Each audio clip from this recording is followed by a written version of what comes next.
Hey guys, and me. This is so I'm just my CL crude light trade this morning. Two trades minus 2R.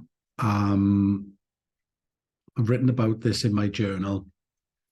The reason I'm making this video is for me and for anybody who can gain anything from it.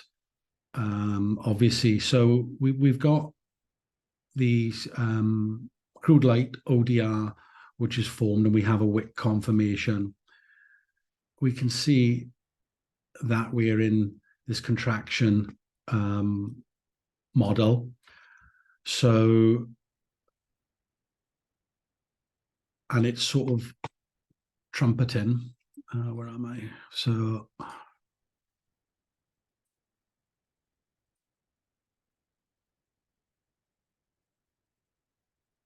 that's our trumpet there. And we had this wick confirmation. I had obviously had my playbook embedded onto the chart.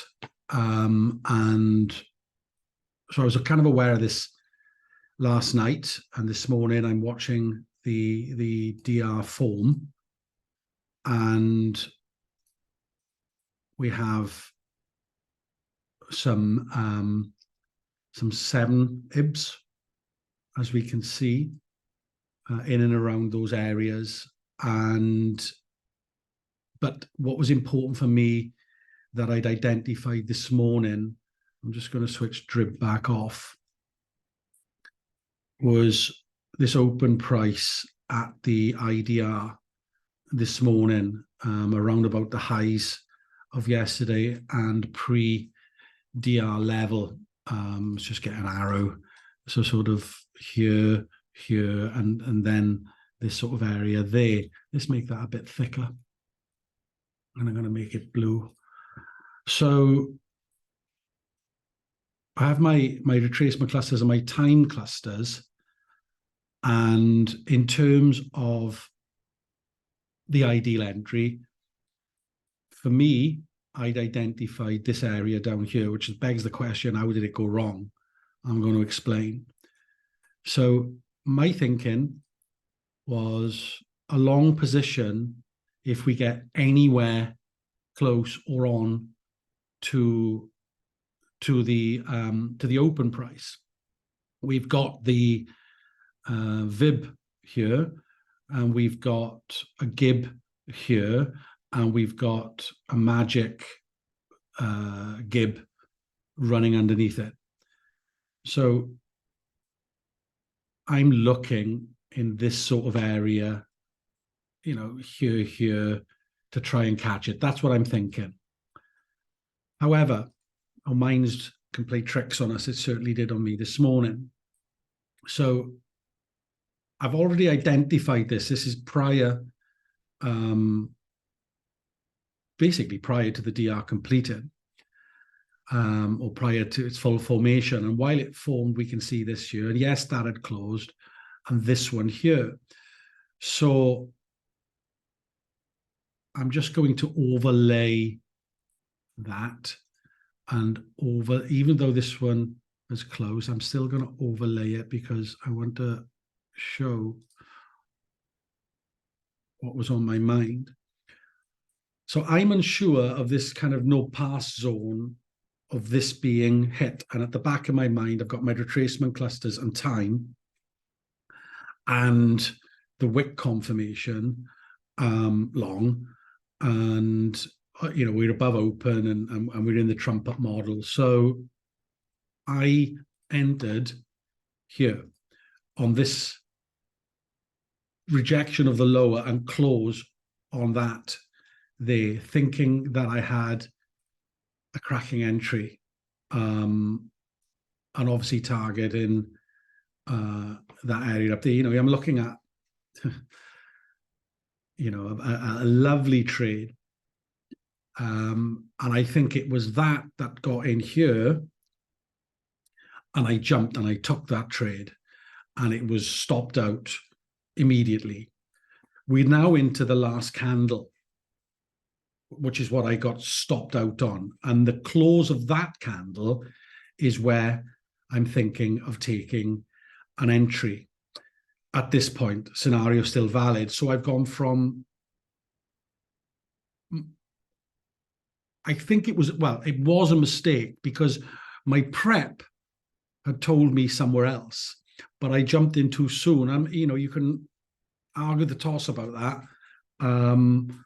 I think in retrospect, it was wrong, obviously. However, I could argue, well, I got 2 bullets here, but it was a wick confirmation.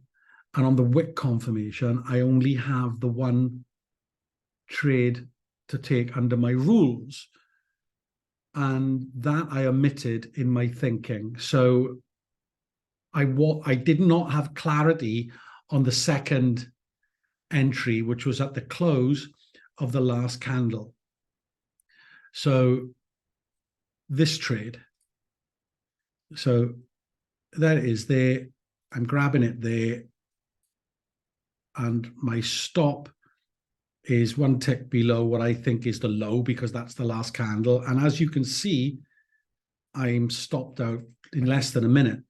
So that's 2 bullets gone and no bullets left for what I'd identified as my ideal trade.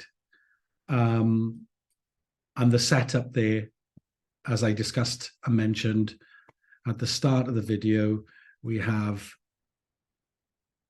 that gib, which is sitting nicely below that open price.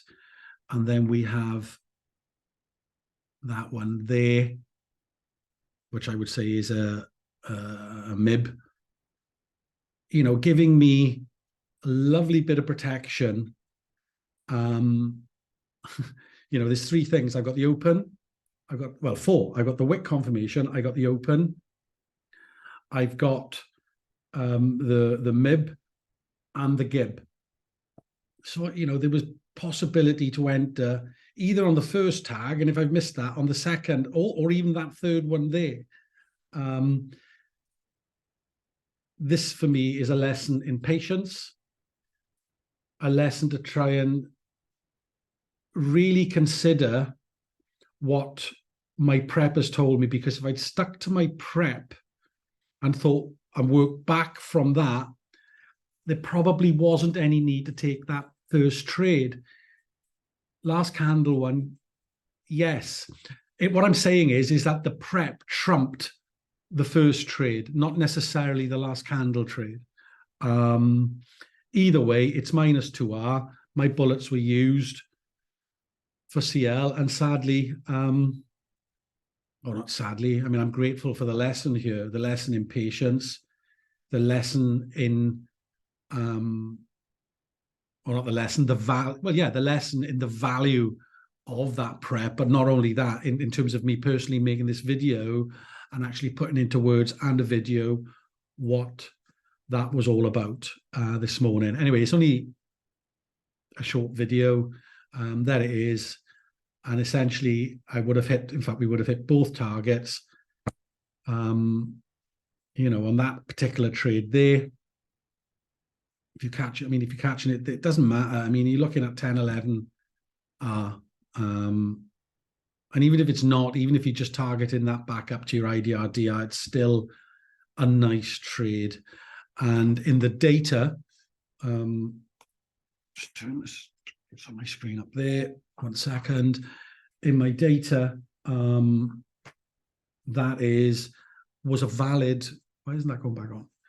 Was a valid, excuse me, cluster, retracement cluster, ODR, crude oil. We were long, all the right detail. And in terms of high or low of the day, we are running at around about 90%, I reckon, of retracements gone at that point.